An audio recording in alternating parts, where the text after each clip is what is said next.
Do you feel that the hygiene compensation issue is evening out? Do you still think it's a huge pain point as it was, say, a year ago? I feel like a year ago it was all anybody Hmm. wanted to talk about. Do you feel like it's getting better?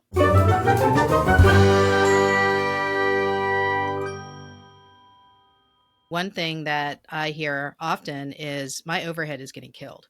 I'm getting killed, with salaries and not just hygiene. I mean, Right. that's the easy answer because everybody's complaining, as you know, Yeah. about hygiene salaries. But same thing with administrators, same thing with, I mean, we just And have high supplies. salaries all around. Absolutely. Yep. Do you feel that the hygiene compensation issue is evening out? Do you still think it's a huge pain point as it was, say, a year ago? I feel like a year ago it was all anybody Hmm. wanted to talk about. Do you feel like it's getting better? I feel like it's still a pain point, but I feel like folks are accepting it because Mhm. they've had to.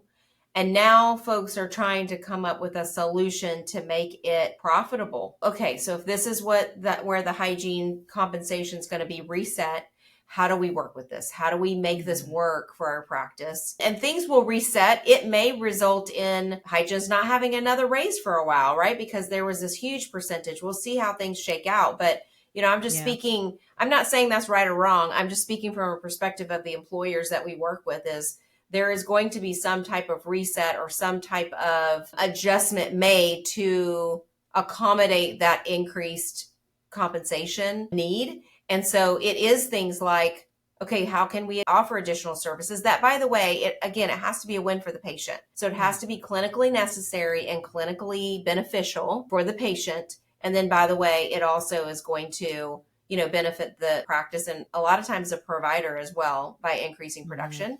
The thing that frustrates me the most, and I'll just say it, is when hygienists are requesting this high compensation rate, but not expecting to change anything in the clinical performance. Because honestly, I would say 8 to 9 out of 10 dentists that I talk to say, you know what?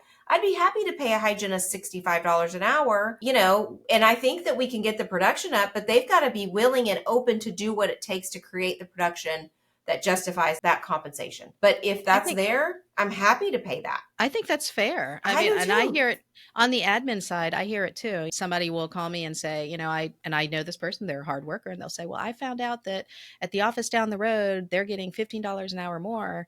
And, so That's a what lot. I'm going to ask my, well, the poaching is outrageous out Yes, there. You know yes, that. yes. So, she'll say, "Well, I want to ask my boss for, maybe I won't get 15, but maybe I'll get 10." Well, what have you done differently? Right. Well, it's the going rate, it's the market. And so I understand that, but at the same point, like, you don't know what that office manager down the street is That's doing. right. Maybe That's right. maybe he or she is waving a magic wand and money's just falling out of the ceiling. Yep. What are you doing Yep. in order to do that? So again, we're always doing That's this right. comparison, keeping up with the Joneses, but what if the Joneses is all smoke and mirrors? A lot of times too, when you just read what somebody's making, it's Yes. not the same. It's all relative. Just like we were saying with regards to, production amount and the percentage of production, all of that, right? You've got to look at the Mhm. details of what does this entail. But yeah, I think anytime, we look at increasing our fees or anytime we look at a new program, we look at how can we bring value with any type of product, whether you're a team member asking for a higher, wage, whether you are presenting some type of product to the market. We have to look at how are we bringing value that is going to far exceed the cost of Mhm. that, right? Because the goal is we want to get multiple times return on our investment. So if there's a team member that's getting paid, $25 an hour, but yet they're presenting treatment plans that are closing at a very high rate, Yes. all day long, then Yes. yeah, that dentist is like, I'm happy to pay them more because there's a strong return on my investment. They're really putting a lot of energy and effort into that. The frustration, I think, comes when the effort does not match what is being requested for compensation. And I will say, Mhm. too, and I've said this before in different forums, is that business owners will find a way. They will find a way, and it might be not hiring hygienists at all. And Yeah. at some point, if that becomes the trend, that's going to be a rude awakening, in 5 or so years when Right. there's not the demand for hygienists. Because we've seen this, you and I have been around long enough that we've seen Mhm. things cycle in and around. Yeah. And I'm not necessarily predicting that, but business owners will find a way to accommodate that, whether it is, and particularly business owners that have the primary share of legislative influence over, Mm-hmm.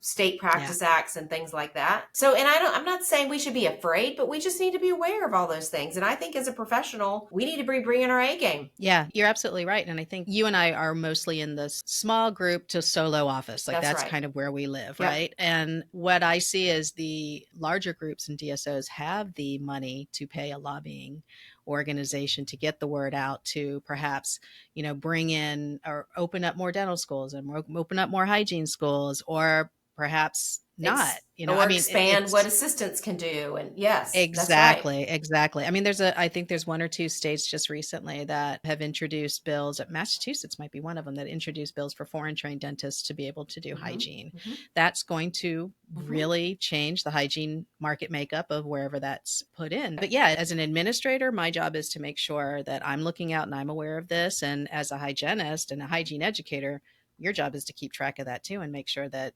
there's zig and zag that Yeah. accommodates it. I think it's important for any office to be flexible to handle any of these changes that come down. I think that's the hard part is I see sometimes offices that are just standing in place. There's Mm-hmm. not much change and then something comes along and just bulldozes them. It's Yeah, sad. yeah. Flexibility is a big term right now. I think we all have to be flexible, and we've got to keep Hmm. a flexible mindset because a lot of folks have gotten very rigid in what they think should be, and either it's something that's outdated and it doesn't fit with, today's world. I was reading Hmm. a thread about team members asking off or asking for like the next day off, and they have a whole book of patients. Like, that's extremely disruptive. But then the flip side of that is, yes, we expect 6 months request on a vacation or something. It's like, I mean, I could see if it were like a 2 week vacation, but if you're expecting someone to know 6 months out when they need to take one day off, that's Hmm. not really realistic today. Yeah. That again, that was realistic 10 years ago. It's not really realistic today. So, Hmm. how can we be flexible? How can we have some cushion within our staff to accommodate? And that's a tough thing right now because there's still some areas, particularly remote and rural areas, that are having a real hard time recruiting hygienists. Yes. I think some of the more metropolitan areas, it's definitely gotten easier, but flexibility is key in everything. Would you like to hear more? Follow the link for the full episode.